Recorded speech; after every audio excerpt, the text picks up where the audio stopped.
So we have an undeniable problem, and masculinity is in crisis. I don't think anybody can deny that right now. And it's not because it's too strong, and it's not because it's toxic, but it is fundamentally misunderstood. It's underdeveloped and it is 100% underexpressed. Men are either withdrawing into isolation or they're acting out of domination. And because fundamentally they lack a map, they lack a context of how to be. It's not just a personal cost. It is a cultural cost to all of us. And men's silence leads to broken relationships, unfulfilled potential, misdirected anger, and generational disconnection. As we're seeing some of these younger kids nowadays, they're disconnected entirely from what it is to be a man. And so the world is starving for mature masculine energy. And I think what we fundamentally believe is that has nothing to do with force and everything to do with power. Vince, you have created a framework. You've created a group and a structure for us to walk through how it is that men can find themselves. So tell us more about that.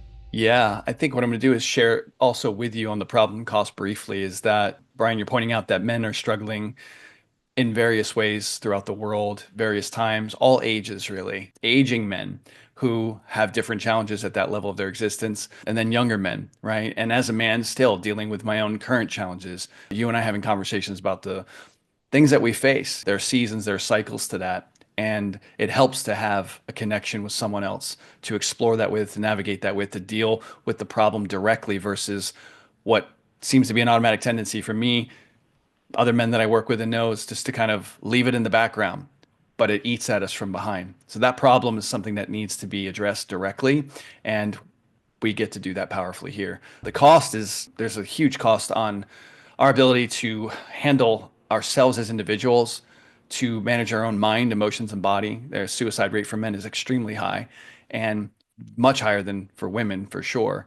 And men are struggling with identity issues, and they're doing all kinds of things as a consequence that are causing more problems, falling into porn, gaming for hours, purposeless, living a less than meaningful existence, and maybe pretending that that doesn't exist. But it eats up time. And eventually they start to feel that there's regret. There could be drugs, alcohol, pornography is a real struggle for a lot of men that I've worked with, and that really drags them into a darker pit. Then there's the shame and so on. And meanwhile, they don't see the future that's slipping away, the possibilities, the potentiality, like all the greatness, the goodness, the grand rewards that are awaiting them are just disappearing and dissolving because they're lost in the immediate moment into short-term gratification and some kind of escapism strategy to get away from something deeper that here we are bringing a light to that's safe, powerful, exposing, but integrating. So I think that's really awesome. And the way that we do that in part, there's a lot of tools and frameworks that we use. You were alluding to the educational framework that is fundamental. It's very core, but the four archetypes that actually help us understand what it is to be a man. And the four archetypes are great frames for us to identify our power, our potential. Also, looking at those frames, we can see where we're slipping out of that power, slipping out of that potential. So it gives us a language to identify the invisible and the invisible power that maybe we're denying or suppressing and don't even know it. Also, the invisible destructive factors that are taking our power away, or we don't even realize how we're operating in something that is sabotaging our greatest possible existence. So that framework is based on what I call the core four laws. And laws is an acronym, LAWS. It's the lover first, the alchemist second, the warrior third, and the sovereign fourth. The sovereign is the integrative component that stands in rule, not as a despotic or tyrannical boss, but it's really an integrative, embodied experience of being a man. The lover is about connection. It's about relationship and nurture, right? As a man, many men suffer a severely atrophied lover. their capacity to love, be emotionally connected. A lot of women in the dating scene, I read all these threads and posts on social media that are just like, women are just, where are the real men who know how to connect and be emotionally available and not all wrapped up in ego and protection or just weak, isolated emotional natures. So the lover is that component there.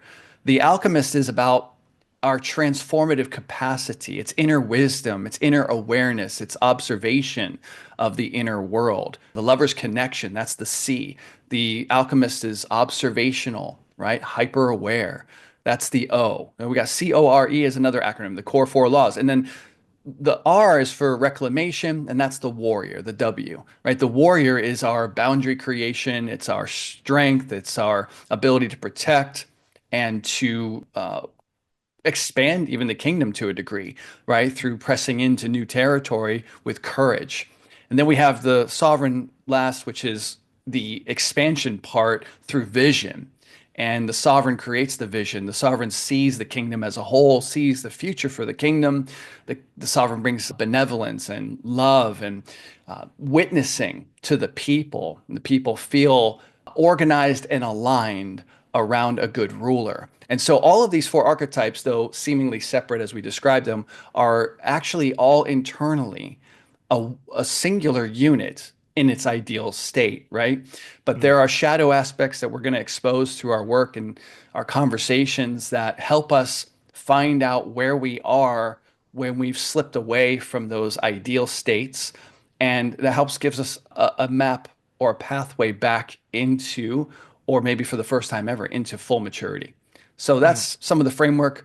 I'll pause on that. And there's a lot that we could say just out of all of that. But why don't you take it from here, Brian? Yeah, no, that's beautiful.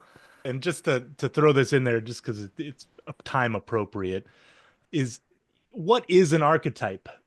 Mm, What can you give us a base level of like mm. why does this exist in our society and our cultures?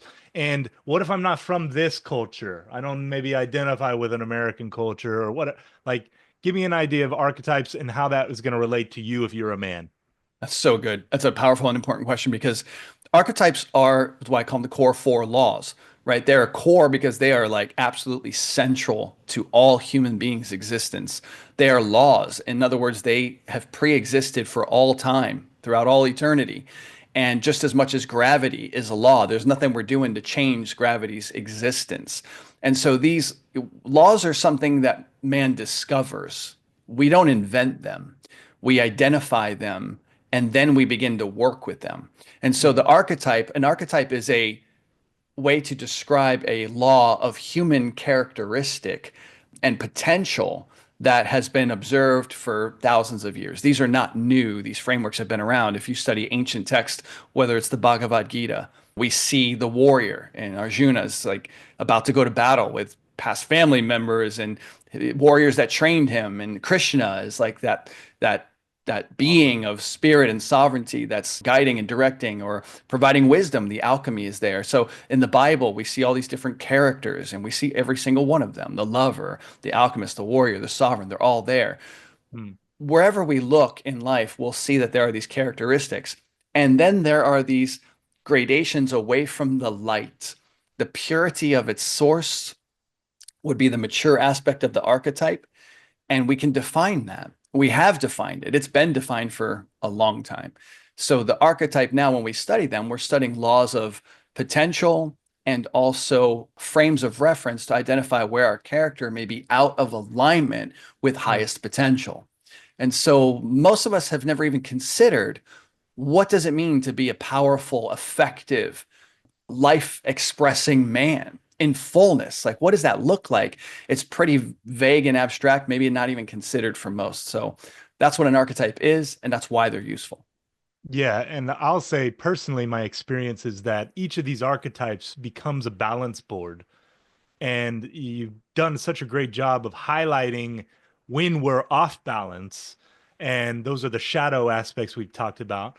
But each one of these realms I found also relates directly to a realm of our life. right? And naturally, the lover relates to all our connection with other human beings and our family and our relationships, right? And I've found that being obviously is with my connection with God and how it is that I source myself and how it is that I am being moment by moment, right? That type of teeter totter to know when I'm off balance, right? This is a lot of the value that these archetypes, which fundamentally, correct me if I'm wrong, are just a model. It's a context by which you can see your life through. But if you choose to dive in and actually try it on, you're gonna find a lot of fucking value. Yeah, it's the same way we use math. Like math is not the thing itself. The numbers, the symbols that we use, they're representational figures that give us access to invisible forces, right? We have mathematics to understand propulsion and thrust and a jet and all these different things that they're happening in the physical universe. It's the mathematics that give us the ability to make adjustments and refinements in physical universe constructed things like planes I love that. I that love that. work. So That's so this good is because like, it so is. It's just made up. We're just yeah, scribbling some things on paper yeah, and then we make that thing in reality, right? But it's all concepts. It's all the same thing. I yeah. love that. But they're useful because they identify invisible things and they Hmm. give us access to work with invisible forces or powers, so to speak, right? So when we Mm. understand that they're available, it's like our mind is able to connect with something that previously was inaccessible. And that's where transformation comes in. That's more of the alchemical turning lead into gold, right? This worthless, Yeah. useless seeming part of ourself that we don't like, we wish wasn't here. What's going on in my life? Like there's something, another frame that I use often is the 5 Ps. Perception precedes our performance and our production and our profits, how much we earn. Like there's a perceptual framework that every man's operating in automatically, fundamentally. And how Mm. we see the world, how we listen to what's going on is happening through filters. And those filters are what we call perception. They're interpretive, they're not necessarily true, but they're Mm. true for the individual enough that we behave in response to how we perceive. And that's another law. It's an undeniable law. Everything we do is driven by perception. So we want to get access to this inner world. That's the alchemist in me that shines. It's like I have spent a lot of time studying the inner workings of mind, emotion, body, action, results from the actions, right? How does it all work? And so there's language for this that empowers man to reclaim his territory, to gain dominion over the domains of his life, which you alluded to, the being, the body, right? How do we have dominion over a physical body, right? Our being is our oneness with existingness. Being has to do with isness, right? Like, what is isness? Well, there's power just in realizing I is or I am. It's like Mhm. you just say those words for a minute. It's like, oh, wait a minute, I am. It's like because the I am not fallacy that lurks in every man's consciousness is what's eating him up from the inside. And Mm. that's usually invisible. I'm not good enough. I'm not strong enough. I'm not good looking enough. I'm not effective enough. I'm not rich enough, whatever. Right. And that's an underlying shadow voice that tends to rob men of power. Mm. And there's further where we can go with the We bonds can and the always go relationships deeper. and Yeah. then business. Right. And we'll Yeah. talk more No, about I all think that those. was brilliant. It's succinct also gives the highlight of like why it is you're going to pay attention or why you want to know what these archetypes are, why you want to be mapping your life to them, not as a dogma, not as something to fall to or succumb to pray to, but to see like what Or shows up. anything to believe in, right? Like Yeah. they are experimental tools that we use to learn from ourselves, right? Like Yes. direct experience trumps belief any day Yeah. of the week. Absolutely. A lot of people belief is comforting. It's very much like a drug Yeah. because we get conviction and certainty when we believe we're right about whatever it is we believe we're right about. And so, but our beliefs can be inaccurate, as I know, because I've had so many beliefs growing up that I look back and Not I'm me. like, I made a boo-boo. Yeah, I know Brian's perfect. Yeah. So I'm the black sheep of the family here. I am too of mine. So Yeah. anyhow, um, yes, well said. And I think what I think what I want to bring to not only the Invincible Men, right, but ultimately what this show is about is bringing men together around connection. And the lover and the alchemist, to me, are like the domains that I believe are lacking most in men. The other archetypes, the sovereign and the warrior, they definitely need to be looked at because that's where the toxic masculinity, like some of those shadow elements come through. And so we need to visit those. But I have a personal love for the lover and the alchemist because I find that being sourced and knowing what is powerful for me, knowing how to show up in my best version of myself, right? These are what I think every man needs, and I don't see many men have access to, right? And then the lover, this ability to relate is so lacking in men, especially in Western culture and in America. Our ability to connect to other men, it's just pathetic. It really is. As a state of the way it goes right now, in general, I look at myself and an example of the patheticness of this is that when I'm around men out in the world, I'm usually trying to have fun, fuck around, like jab, jab, but then like we got work to do, let's fucking go, right? Like that's how I operate, right? But very few times do I see love being expressed between men. Besides the fact that communication at all is a factor of love, right? And what I want to, and I love about what we're doing is we're providing space for men to communicate and connect. And I believe in general, this is about men becoming better communicators, not only of what's going on internally and but how to actually say that to the external world to communicate their sovereign plan and their vision, as you were talking about earlier. This is about communication, and frankly, we're behind the eight ball as men. We got to step it up. And frankly, I don't see any reason why we can't be better than women.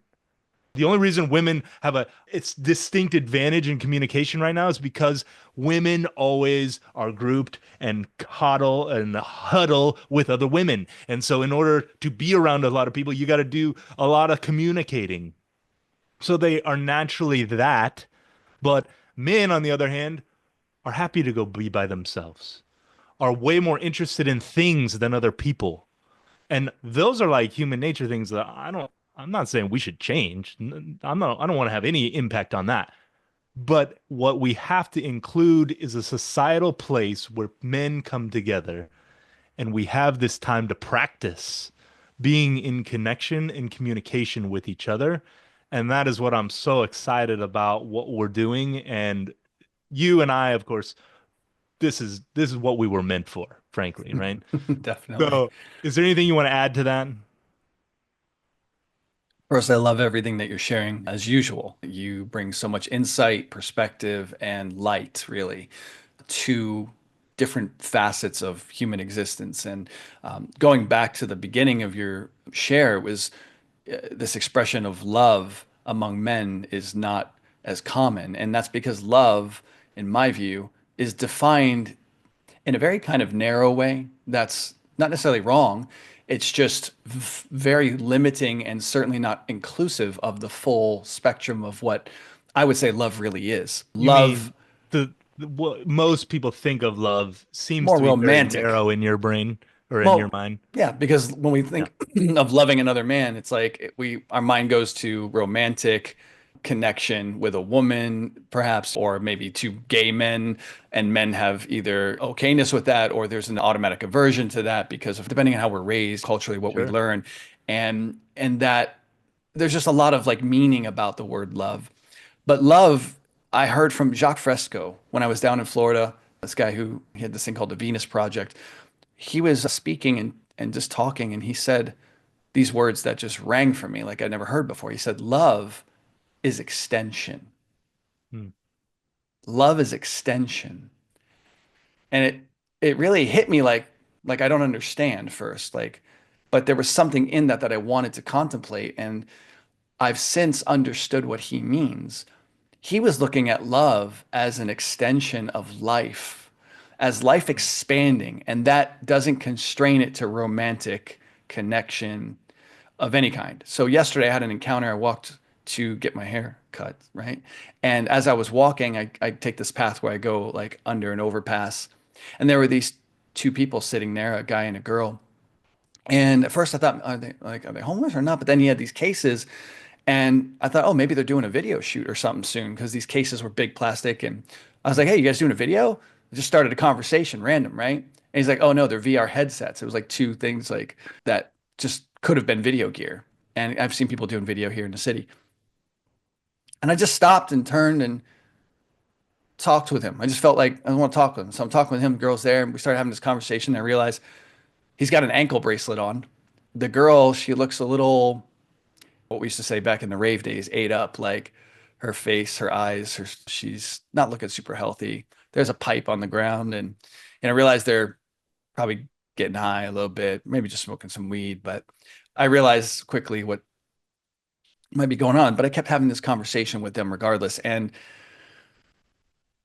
shared my background, my story. This kid had been in a lot of trouble, he's currently in trouble, facing a few years in jail, and just told him about my experience, my encounter with God at the center of my being after a life of crime and drug dealing. And then I felt this urge to like ask if I could pray with them at the end after having a bit of good conversation. And they both were like, yeah. And I said, the girl was sitting, I said, can you stand up? And the guy was already standing. And I said, can I hold your hands? They had just been smoking cigarettes. The girl was so sweet. She offered me a cigarette. Like, and I'm just like, nah, I don't smoke. Like, but it was cool. And like, I just grabbed their hands and I just started to pray with them. And actually, no, I asked them what they would like prayer for. I said, let me agree with you for something that's really important, what you need. And the guy, of course, was asking for support around not having to go to jail.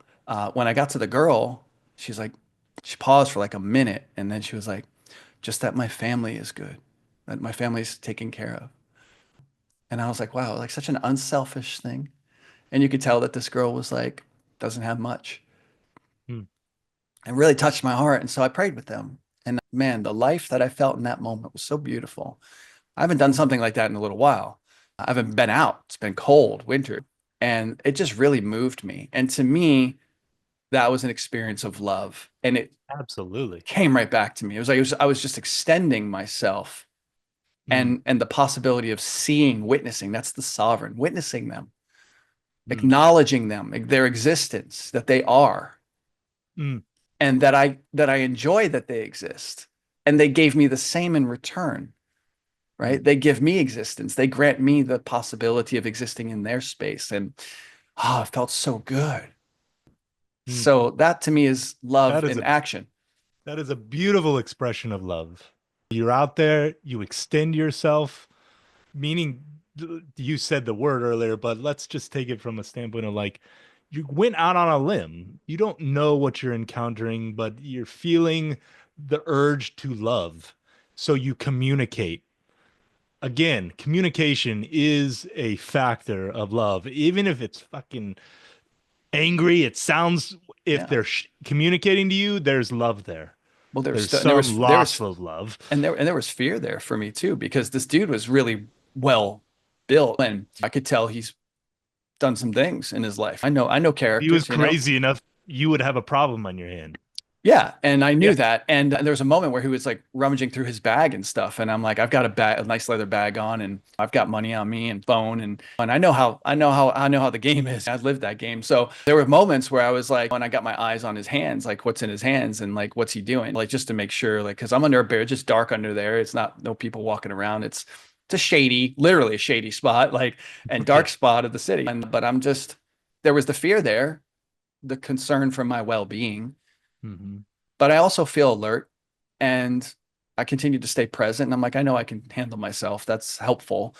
But there was a concern, but I continue to just not abide in my mind's projections, but to rest in my heart and to Mm. trust that my presence and love could make a difference in that moment. And it Mm. turned out beautiful.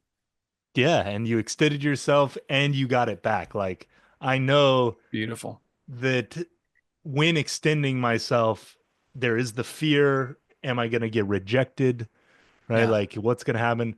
But taking that risk, having the warrior, the courage to just go forth and be at risk, and then Mm. to have it just comes back in a life-giving experience that like feels alive, right? Like that's what it's about. I was walking away and I was like, I'm in the process of selling off a lot of stuff to like downsize completely to travel. And I Yeah. was like, man, I just want to walk around the city and just find moments like this. Mm. Like what else is it? This is so beautiful. And I'm like, huh, that's what Jesus was telling that rich guy. Like, hey, just sell everything you have and go give to the poor. And I was like, before that moment yesterday, I was like in a kind of world of like, I got this stuff and I need to build this life. And I was like, I felt a freedom for it first. I was like, I don't really care. Mm. Like I could live like this Mm. with little and just hang out with people and share life and whatever shows up. And it was Mm. like a shift in my consciousness that was dramatic.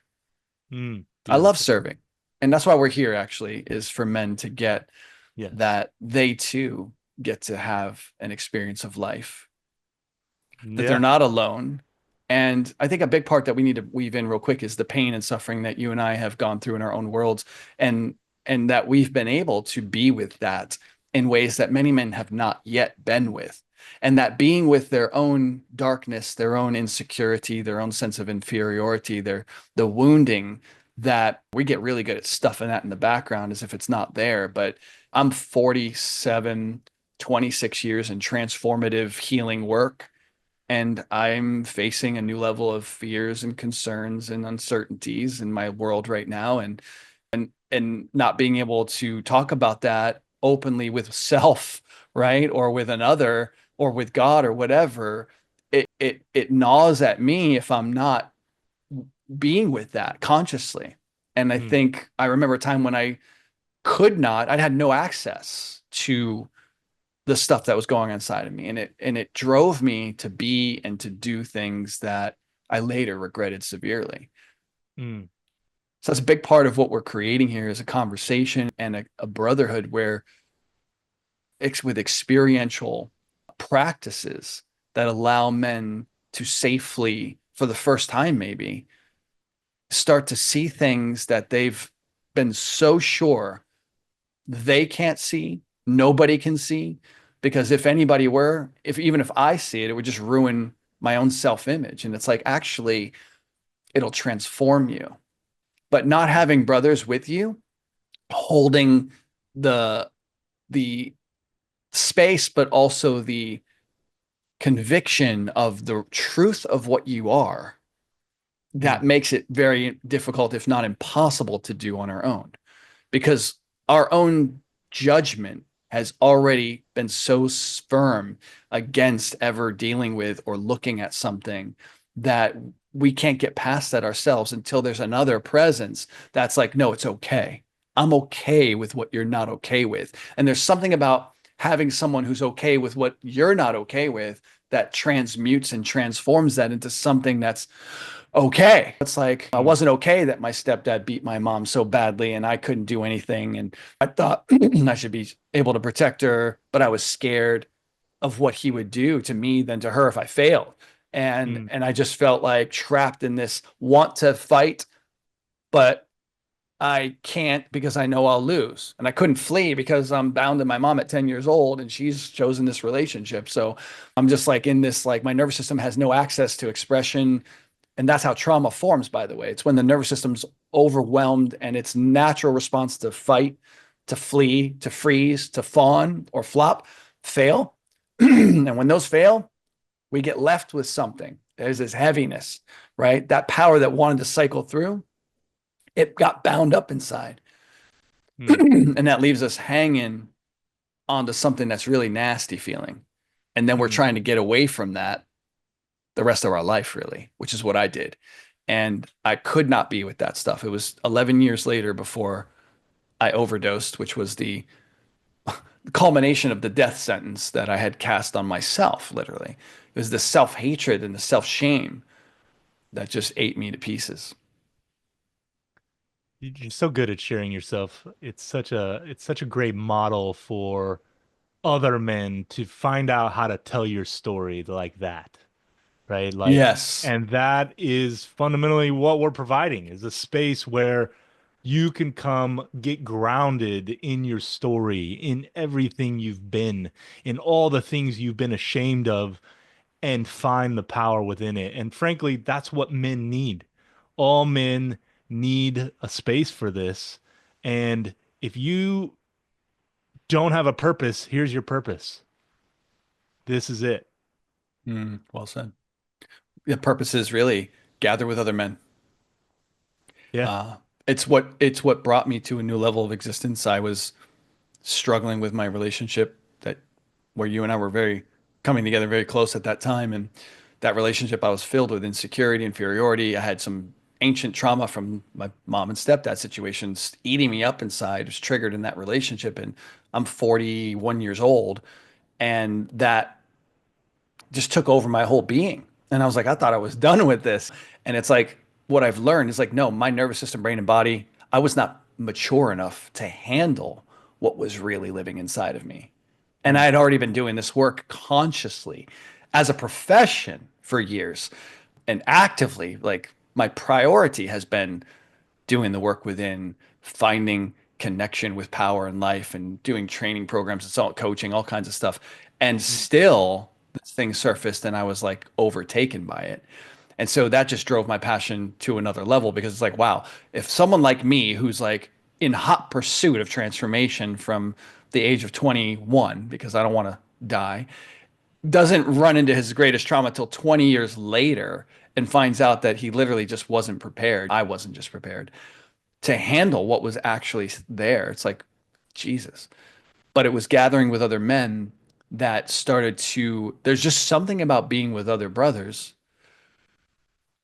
in a particular way. Not the guys who are just messing around, just joking and saying stupid, like whatever, just being the avoider type man. I'll call him that. He's the avoider man, right? Like he may look good, he I've may been be that man. fun. Yeah. I And am he's that just, man sometimes. yeah. And well, I mean, it's good to, it's not, I'm not saying it's bad to play or have some fun, but it's like a Yeah. lot of that is a habit of avoiding that passes as normalcy. Yes.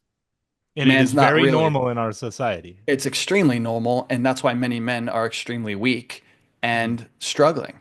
And mhm, we're creating a space where men can actually feel at another level with themselves for the first time, into mm, their own body, into their emotional world, which a lot of men struggle to understand what emotions really are, why they're there. And then really men struggle mostly with shame for whatever reasons. Could be the finances, could be their connection, the way they relate with women or how women relate to them. Historically, there could be stuff that has happened that they've never been able to process or deal with. And that stuff eats them up on the inside. We're creating a space where men can finally overcome the impacts, the effects, and the causes even of those effects so that they can be transformed and live a life that's prosperous, not just financially speaking, but energetically, emotionally, self-image wise, like happy about who I am as a man. Like truly, not that I'm pretending through my achievements and my strategies for being something that people like, getting significance, right? It's like I had to be with men to feel that support in environments that were designed for men, to be with men in a particular way that's mm. not common. That's like it's a sacred, rare domain that we And don't typically that's what we're participate out to in. change. Yeah, That's my personal mission is to make sure that that is not so rare. This needs to be same. so obvious and necessary that it's like, what? You're not in a men's group? What are you doing? Oh, Right. you're just doing what all men would do, be by themselves. We get that, but what are you doing, bro? Right? Yeah. Like that's it. And I wanted that. I didn't want to be exposed. I didn't want to be seen as weaker or needy or helpless for years. And then the truth was that I really needed, I needed other brothers in my life in a particular way. Mm. But what I was busy being was someone who was trying to show success and live success. And I was having degrees of success. I did have money. I lived a good way. I was leading other people and coaching other people, but there was still something in me that I needed to surrender deeper into. Mm. And I was also blocking men because I had this unconscious aversion to men because of the things I've witnessed in men that I hung out with and grew up under. Yeah. I know men. Yeah. Do you men? Yeah. And it's There's a like, lot of why would reasons it? to be afraid What? of sharing yourself around men. Yeah. Yeah. Or even being around them Yeah, because I just don't want to be infected with the things that I was infected with, right? The for sure. macho attitude, and I got to be all this, that, and the other, and or the real nasty things I've been saying, or the lustful things, the conversations that men have, like when I'm at work, and it's just the degrading approach, the degrading way of discussing women is just so rampant. It's just like, I mean, it's like, whoa, it's like married men when the wives aren't around, it's like the conversation that married men are having. It's like, wow, like really? It's And like you know there's no what? integrity in that. There's so much truth in what you're saying, but for anybody, any woman, I suppose, who's listening, who's like, ah, I knew it. The truth is, the only reason those conversations happen is because men don't have another context. They don't know what else to relate to other men about. And Yeah. that's the really the sad Well, it's an part. avoidance strategy. Yes. They don't get that, but it's like we connect at this level because this keeps us safe from what we really have going on inside. And that's Yeah, just and it's like not known. if you like women, I like women. Like let's talk about Yeah. that, right? It's Yeah. so surface, and that's what's got to Yeah. change, Yeah. right? And there's of course beautiful women are beautiful women, but like there's this kind of like, this dichotomy of I'm a married man and I love my wife and and then like when she's not around, it's like when it's like I know as a man, I've just gotten honest with myself where a lot of men haven't gotten honest with themselves. That's the only thing. It's like I'm not okay with that. Do I feel that attractive tendency in that pull? I do. Am I comfortable with that? No, because there's a higher level of integrity that I'm aiming for that I want to be with in myself. And I've lived that before, like in Yes. a very I pure think that's way. important to point out is like, And I wouldn't say I'm 100% there right now in my life because of there's still factors that I'm uncovering, but there was a time when I was really there, and there was so much power in not having that. Oh, there's a woman. Like I've been living alone for a year and change right now, and like almost zero social life. And so it's really forced me to be like, because my nature, the lover in me, the shadow lover, the addicted lover, craves relationship as an escape from his wounds. hmm, And that has been me. And so that got stirred up again after my marriage. I was really free from that before my marriage, but it got stirred up again, and there was a whole new level to deal with. And since I've been by myself here for about a year, I've been able to really just break free from a lot of what was running me. And I have a long distance relationship for over 2 years now, and my level of commitment has grown. My relaxing into that has grown. And there was a lot of loss of power because of all the attention that my eyes were just going to woman after oh my woman. God, And yeah, not and it having was, that thing wrapped up and clear in your mind. I mean, that is a mission of a man is to find that wholeness yeah. because if he's not, he doesn't have that locked down. There's so much of his mental attention and stress and efforting that is just about that. Yeah. He cannot become a king and a sovereign without like locking that in as this is my partner. This is where I get this type of love. This is where I get, and then the yin yang, all the beauty that can happen with that. But so all this is brilliant and beautiful. And I think fundamentally it comes down to men don't need more tips. They need a way to be. It's a context. It's a frame by which they can step into. It's a brotherhood that holds a mirror, it sharpens the edge, and it gives space to speak what's real, real talk. So that's what it's about and why it works. And this movement, the Invincible Men, which is what this group is called, no, it's Invincible Man. Invincible Man, which is what this group is called, is a space where these real conversations are happening. It's about belief, identity, fatherhood, sex, fear, leadership, and of course, spirit. And really, that means there's no conversations off the table. This is a place where you can bring anything, right? And this is not therapy and it's not self-help. It's a practice, it's an initiation, and it's the return to what is mature masculinity. Beautifully said. Yeah, and the invincible man is the term that applies to the full potential of a man's being. And I don't see myself being right now, having right now, doing right now all that I want to do or be or have, because there's always another level, right? I run with guys that are at way bigger levels than me in life and business and money and so on. And it's like, but they're looking at another level. It's like there is a sense like we've never really had it all or achieved it all while we're alive. There's always got to be movement. So it doesn't matter where we are, my point on the spectrum of havingness, Hmm. right? Or how we see ourselves. The Hmm. invincible man is a quality of being that can be embodied while still expanding and growing. Hmm. It's not like a fixed static state of existence. It starts for me, even in my worst traumatically consumed, insecure, inferior, triggered self back in 2018, 2019, when I was dealing with that in that relationship, there was a sense of the invincible man, which is a quality of being that lives in all of us that can be accessed through the right means, through brotherhood, through the right type of conversation, the right type of exploration, the right type of guidance, and the right kind of nurture. There's a need to nurture the relationship to the invincible man within, and also to handle what's in the way of that man's power. Invincible says what it says, like insurmountable, overcomes everything, infinitely winning. Hmm. And as men, that's what we really desire.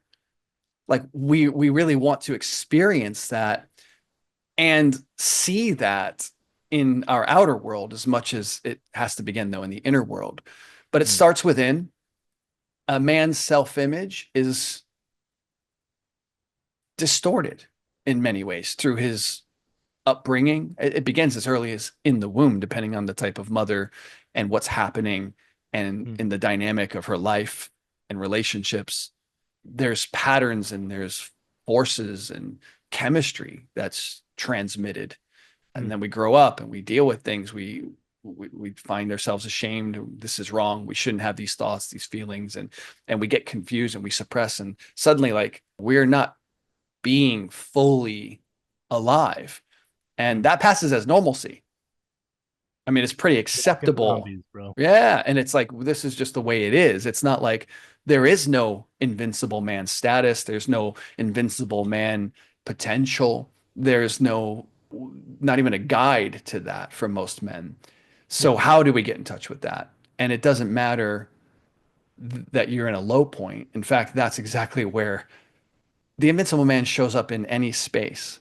Being invincible is not about being perfect. It's not about being having it all together. The Invincible Man is about being willing to be with what you haven't been able to be with. And you can be with anything Hmm. when you're with other brothers that actually allow that. Hmm. And that's Hmm. what the space is that we're creating is a place to have what you have just the way it is. And you're not defined by that. And that's what's missing in the world. That is that is the missing link. Think about it. Everything that everything the world is looking for right now is not going to happen without men, and it's not going to happen without men connecting to other men and men getting on the same page. Like we've got to really raise the bar and put the ball back in their court, but we got a ways to go. Yeah. So, It's a big job on the planet right now. yeah, But men are the leaders. Men are meant to lead, and we're the leadership is ones something. who will put ourselves at risk. Yeah, It and is men masculinity need to know indeed. what leadership looks like in their own Yeah. life first. Within the inner creates the outer, but that's not something we spend a lot of time and energy. Most of us are driven to focus on creating results out here that we're neglecting what's going on in here. And so the internal state, the internal mechanics, the internal code has to be examined. And most men have no clue how to do that. And Yes, even if they knew, they might not want to do it with just anybody. that's the next element. Yeah, absolutely. But if you are that man who's curious and is willing to show up and be the one who's going to look at some of your shadows this is absolutely for you. If you can hear what we're creating here, if you can hear that this movement is so necessary and you're a leader who's been doing this for years, this is for you as well. We are growing and we need more leadership, more men in this movement. Come join and drum with us. That's what we need. So, any other men we're speaking to, you feel like that we want to call in? One that comes to mind is older men. Older men might be looking at this, thinking these young men, I'm past my prime, but like men need your elder experience. They need the sage wisdom that you've lived through and come connect with them because the younger generation, we're going to do the next show about how the young generation is just getting wiped out in masculinity in general. You want to see a whole dynamic of life get squashed? It already looks like the younger generation to me, and it's alarming, and we need older men to absolutely be a part of ushering the young men into initiating them and growing them up. And that's really what this is all about. Vince, any last words for you? Sounded like I guess that is my life. Yeah. I think I will emphasize that no matter where you are as a man, whether you're happy about your life or dissatisfied with your life, utterly, this is a place where new opportunities exist because there's new possibilities and there's a relating together that has not been present at this level of relating. And relating is the way we are in communication, what's permissible in terms of communication, and what the direction of the communication is, the intention and the focal points of the space. It gives any man really an opportunity to both receive and to contribute. And there's some new level of power that's found in the sharing of oneself, whether it's a struggle that you're struggling with and you're receiving acknowledgement, a listening, being understood by others, that gives a lot of power. And it's felt deeply and it shifts something, the brain, the nervous system, the body. There's a science to what's actually happening inside of us. And whether you're receiving or giving, there's power flowing. And so learning to be okay on the receiving end was where I struggled the most. And I know a lot of men struggle with that. It's kind of the tough guy background. Like some men struggle in the giving, in the expressing, and the sharing of themselves. But either way, it's possible to identify what's in the way and create circulation of life. And that's the whole purpose of the gathering, is that life is flowing where it hasn't been flowing, that there's greater degrees of power circulating through consciousness and through one's life and the areas of life particularly that need power to flow into. Power is what we're all looking for. Power is what we all need. Power is what grows things. We're talking about life energy. It gives and it blossoms and it fruits and it does what we need it to do in whatever dimension we're letting it be applied. And so coming together in this sense allows life to magnify. It's an amplification of that which we truly are, that which seems to be lost, but it's always present within us. It just needs to be unleashed, and unleashing the Invincible Man is what we're here for. Beautiful. Can't top that one. Done. Thank you, brother. That was beautiful. Well done, sir.